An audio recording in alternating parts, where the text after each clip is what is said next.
Hi అండి, welcome back to our channel అమ్మ చేతి మధురం. ఇవాళ వీడియోలో స్పెషల్ రెసిపీ ఆలూ పరాటా ఎలా తయారు చేయాలో చూద్దాము.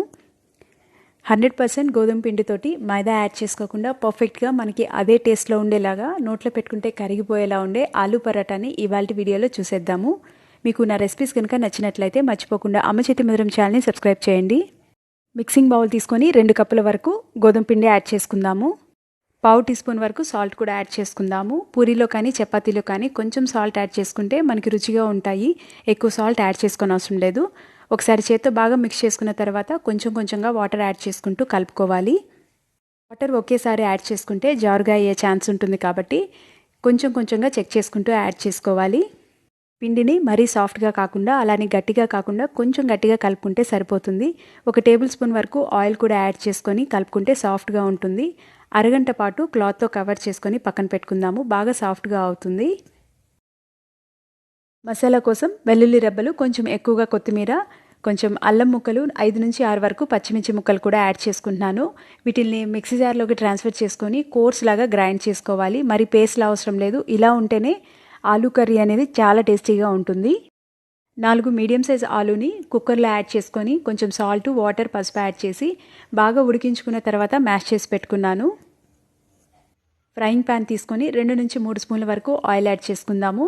ఆయిల్ కొంచెం వేడిగా అయిన తర్వాత బాగా సన్నగా తరిగి పెట్టుకున్న ఆనియన్ పీసెస్ యాడ్ చేసుకుంటున్నాను. 2 మీడియం సైజ్ ఆనియన్ తీసుకున్నాను. ఆనియన్ బాగా సన్నగా తరిగి పెట్టుకుంటేనే మనం పరోటా ప్రెస్ చేసుకునేటప్పుడు ఈజీగా ఉంటుంది. ఇందులో ముందుగా గ్రైండ్ చేసి పెట్టుకున్న పచ్చిమిర్చి మిశ్రమం కూడా యాడ్ చేసుకొని కొంచెం పచ్చివాసన పోయేంత వరకు ఫ్రై చేసుకోవాలి. ఇందులో ముందుగా మ్యాష్ చేసి పెట్టుకున్న ఆలు కూడా యాడ్ చేసుకుందాము. ఆయిల్లో ఇంకా పచ్చిమిర్చి మిశ్రమంలో బాగా మిక్స్ అయ్యేంత వరకు గరిటెతోటి ప్రెస్ చేసుకుంటూ అంటే మ్యాష్ చేసుకుంటూ ఆలూని బాగా మిక్స్ చేసుకోవాలి. బాగా కొంచెం సాఫ్ట్గా అయిన తర్వాత ఇందులో డ్రై మసాలా పౌడర్లు కూడా యాడ్ చేసుకుందాము.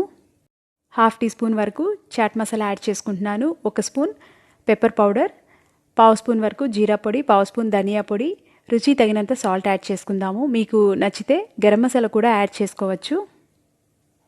డ్రై మసాలాలు చివర్లో యాడ్ చేసుకుంటున్నాం కాబట్టి ఆలూ మిశ్రమంతో బాగా మిక్స్ అయ్యేంత వరకు కలుపుకోవాలి. ఇలా కలుపుకున్న తర్వాత గ్యాస్ ఆఫ్ చేసుకొని ఇది చల్లగా అయ్యేంత వరకు పక్కన పెట్టుకుందాము.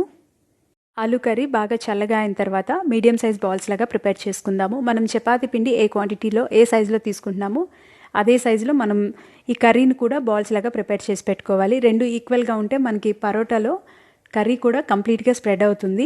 అరగంట పాటు పక్కన పెట్టుకున్నాం కదా, పిండి బాగా సాఫ్ట్గా ఉంటుంది. మీకు ఒకవేళ గట్టిగా ఉంటే కొంచెం ఆయిల్ యాడ్ చేసుకొని మరొకసారి కలుపుకోవాలి.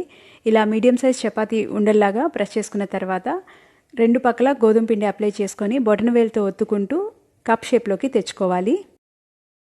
కప్ షేప్ వచ్చిన తర్వాత ముందుగా ప్రిపేర్ చేసి పెట్టుకున్న స్టఫింగ్ కూడా పెట్టుకుందాము. ఎడ్జెస్ని టచ్ చేస్తూ స్టఫింగ్ కంప్లీట్గా కవర్ అయ్యేలాగా పిండితో కవర్ చేసుకోవాలి. ఎక్కడ స్టఫింగ్ బయటికి కనపడకుండా కంప్లీట్గా గోధుమ పిండితో కవర్ చేసుకుంటేనే మనం ప్రెస్ చేసుకునేటప్పుడు స్టఫింగ్ బయటికి రాకుండా పర్ఫెక్ట్గా ఉంటాయి. మరొకసారి గోధుమ పిండిని 2 వైపులా చల్లుకున్న తర్వాత చపాతీ రోలర్ తోటి కొంచెం సాఫ్ట్గానే ప్రెస్ చేసుకోవాలి. ఫోర్స్ఫుల్గా ప్రెస్ చేసుకుంటే మనకి స్టఫింగ్ బయటకు వచ్చే ఛాన్స్ ఉంటుంది. కొంచెం మందంగా ఉండకుండా పల్చగా ఉండేలాగే ప్రెస్ చేసుకోవాలి. పల్చగా ఒత్తుకున్న తర్వాత ఫ్రై చేసుకుందాము. గ్యాస్ ఆన్ చేసుకొని చపాతీ పెనం పెట్టుకొని ఆయిల్ యాడ్ చేసుకుందాము. ఆయిల్ కొంచెం వేడిగా అయిన తర్వాత ప్రిపేర్ చేసి పెట్టుకున్న పరోటాని యాడ్ చేసుకుందాము. ఒక సైడ్ కొంచెం ఫ్రై అయిన తర్వాత మాత్రమే సెకండ్ సైడ్కి టర్న్ చేసుకోవాలి. ఇప్పుడు 2 వైపులా ఆయిల్ కానీ బటర్ కానీ అప్లై చేసుకుందాము. గ్యాస్ని మీడియం టు హై ఫ్లేమ్లో ఉంచుకొని ఫ్రై చేసుకోవాలి. స్టఫింగ్లో మనం ఏ వెజిటబుల్ యాడ్ చేసుకున్నా కూడా బాగా సన్నగా తరిగి పెట్టుకొని యాడ్ చేసుకుంటే మనం ప్రెస్ చేసుకునేటప్పుడు బయటికి రావు. పరోటా కూడా కంప్లీట్గా పర్ఫెక్ట్గా వస్తుంది. కొంచెం జాగ్రత్తగా తయారు చేసుకుంటే ధాబా స్టైల్ పరోటా మనం ఇంట్లోనే తయారు చేసుకోవచ్చు. వేడిగా ఉన్నప్పుడే పరోటా మీద కొంచెం బటర్ని అప్లై చేసుకోండి. చాలా టేస్టీగా, చాలా సాఫ్ట్గా ఉంటుంది. నోట్లో పెట్టుకోగానే కరిగిపోయేంత టేస్ట్ ఉంటుంది. మీకు నచ్చిన కర్రీతో సర్వ్ చేసుకోవచ్చు. మీకు ఈ రెసిపీ కనుక నచ్చినట్లయితే మర్చిపోకుండా అమ్మ చేతి మధురం ఛానల్ని సబ్స్క్రైబ్ చేయండి. Thank you.